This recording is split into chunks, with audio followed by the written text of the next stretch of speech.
जय श्री हरि। एक बार बोलो सियावर रामचंद्र की जय, रामायण मैया की जय, वृंदावन कृष्ण चंद्र की जय। बोलो रे भाई सब संतों की जय। मंगल भवन अमंगल हारी, द्रवहु सुदशरथ अजर बिहारी। कवन सुकाज कठिन जग माही, जो नहीं होते ताते तुम पाई। शरद मयंक बदन छवि सीवा, चारु कपोल चिबुक धरि ग्रीवा। अधर अरुण हृदय सुंदर नासा, विधु कर निकर बिनंदक हासा।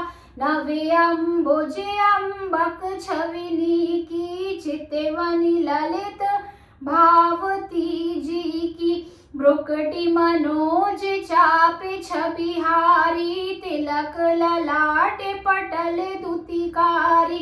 कुंडल मकर मुकुट सिर भाजा, कुटिल केस जनु मधुप समाजा। और श्री वत्स रुचिर बनमाला, पदिक हार भूषण मणि जाला।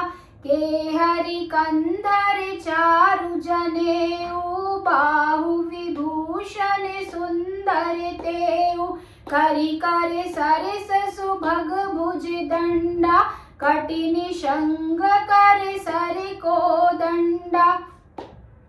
तड़ित बिनंदक पीत पट, उदर रेख बरती। नाभि मनोहर लेति जनु, जमुन भवर छवि छीन।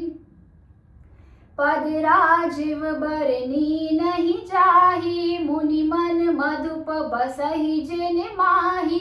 वाम भाग शोभति अनुकूला, आदि शक्ति छवि निधि जग मूला। जासु अंश उपजहि गुण खानी, अगणित लक्षि उमा ब्रह्मानी। भ्रुकटि विलास जासु जग होहि, राम बास तिसि सीता सोई। छवि समुद्र हरि रूप बिलोकी, एकटक रहे नयन पट रोकी। चित वही सादर रूपे अनुपा, तृप्ति न मानहि मनु सति रूपा। हर्ष विवश तन दशा भुलानी, परे दंड एव गहि पद पानी। सिर पर से प्रभु निज करि कंजा, तुरत उठाए करुणा पुंजा।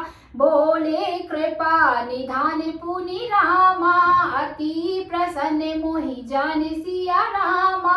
मागहु बर जुई भाव मन रामा, महादानी अनुमान सिया रामा। कवन सो काज कठिन जग माही, जो नहीं होते ताते तुम पाही। दीन दयाल विरतु संभारी, हरहु नाथ मम संकट भारी। मंगल भवन अमंगल हारी, द्रवहु सुदशरथ अजर बिहारी। तुम आए हो घाट हमारे, हम आएंगे घाट तुम्हारे। तब तुम पार लगाना राम, राम सिया राम सिया राम सिया राम। राम सिया राम सिया राम सिया राम, राम सिया राम सिया राम सिया राम। एक बार बोलो मर्यादा पुरुषोत्तम प्रभु श्री राम की जय, रामायण मैया की जय। आइए अब जानते हैं इसके अर्थ को।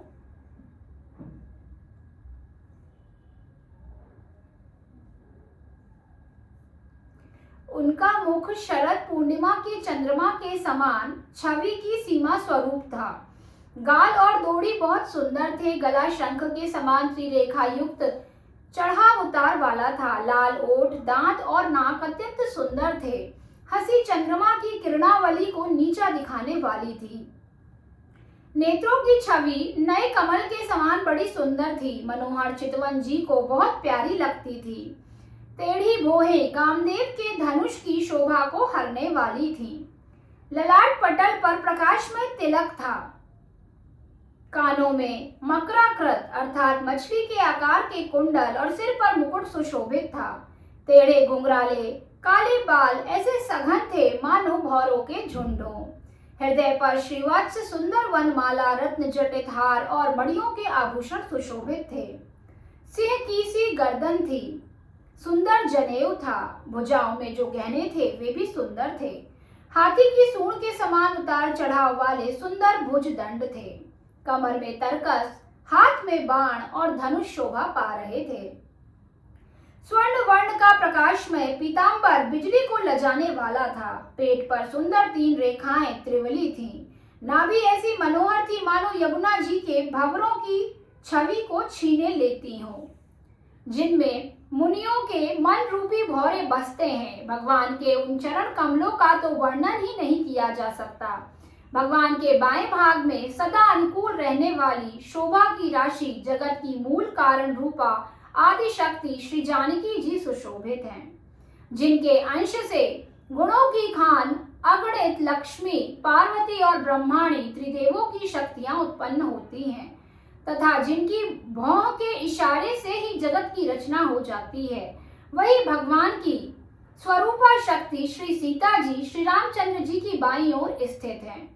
शोभा के समुद्र श्री हरि के रूप को देखकर मनुष्य रूपा नेत्रों के पट पलके रोके हुए एकटक स्तब्ध रह गए। उस अनुपम रूप को वे आदर सहित देख रहे थे और देखते देखते अघाते ही ना थे, अर्थात तृप्त ही नहीं हो रहे थे। आनंद के अधिक वश में हो जाने के कारण उन्हें अपने देह की सुधि भूल गई। वे हाथों से भगवान के चरण पकड़कर दंड की तरह अर्थात सीधे भूमि पर गिर पड़े। कृपा की राशि प्रभु ने अपने कर कमलों से उनके मस्तकों को स्पर्श किया और उन्हें तुरंत ही उठा लिया। फिर कृपा निधान भगवान बोले, मुझे अत्यंत प्रसन्न जानकर और बड़ा भारी दानी मानकर जो मन को भाए वही वर मांग लो। प्रभु श्री राम और माता जानकी ने उनसे कहा कि आपको जो भी वर चाहिए आप मुझसे मांग लो। एक बार बोलो सियावर रामचंद्र की जय, रामायण मैया की जय, पवन पुत्र हनुमान की जय, वृंदावन कृष्ण चंद्र की जय। बोलो रे भाई सब संतों की जय। नमः पार्वती पते हर हर महादेव। एक बार सभी जोर से बोलेंगे जय श्री राम जय श्री राम जय जय श्री राम।